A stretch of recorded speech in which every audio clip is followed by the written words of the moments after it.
choose to not be first. Do we do enough? Well, I never shut up about it. It must have been about 16, 17. We nicked their gilt rings. Right, the bouncer's gilt ring. This is no good for me. That's the reality. If you want the honest truth, and I see it every day.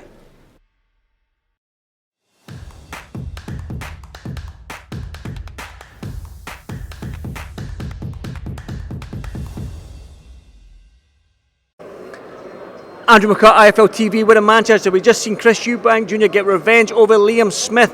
Adam Booth, your immediate reaction? It was dominant. It was basically what the majority of the first fight was, just without Junior making a mistake and giving Liam an opportunity. And I also think that Junior was in much better shape, much more serious, much more determined. He just looked physically and mentally on point tonight, and I think he looked different energetically than he did do in the first one. I think that was the difference. I think maybe he said himself he was getting up at 3 p.m. and he's never got up at 8 a.m. to go for runs and stuff like that. It seems like taking that loss, as he did against Liam in the first fight, maybe, for the lack of a better word, gave him a kick up the backside to say that now it's time to maybe get serious and live the life a little bit. Yeah, like I always say to fighters, that if you don't listen, eventually you're going to feel it. And the loss to Liam was him probably not taking it seriously, not listening to what the sport demands, ended up feeling the loss, and got himself back together and turned up correct tonight. I don't know if you've seen the replay, but it showed Liam rolling his ankle, and people were talking. He went over and his lead foot rolled his ankle before the knockdown, and people are saying that his lead leg wasn't there. That's what I'm hearing at ringside. I don't know if you noticed that, Adam. Did you? Watch all of Liam's fights. He's got this habit of constantly turning his ankle over. He twitches his hand and turns his ankle over. He's always done it. To me, it just looked like his normal habit. Whether or not he's injured, I don't know. But look at all of his fights. He always rolls his ankles deliberately.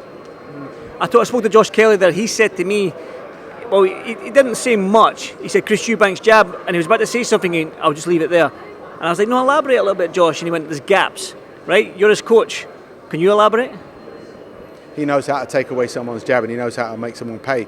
And he knows. We were watching that fight specifically, and he's got a good boxing IQ. He knows what he's doing, and he knows what he's seen tonight.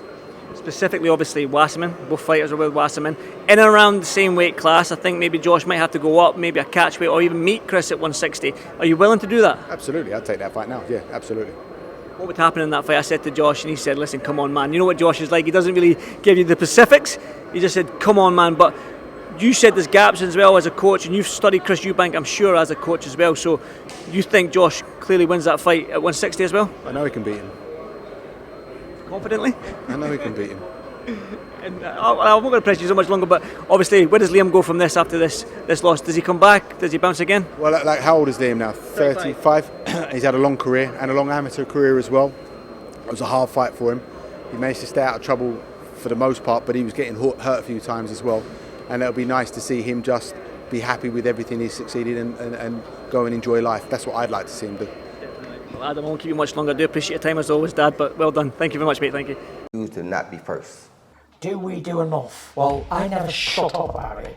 It must have been about 16, 17. We nicked their gilt rings. Right, the bouncer's gilt ring. This is no good for me. That's the reality. If you want the honest truth, and I see it every day.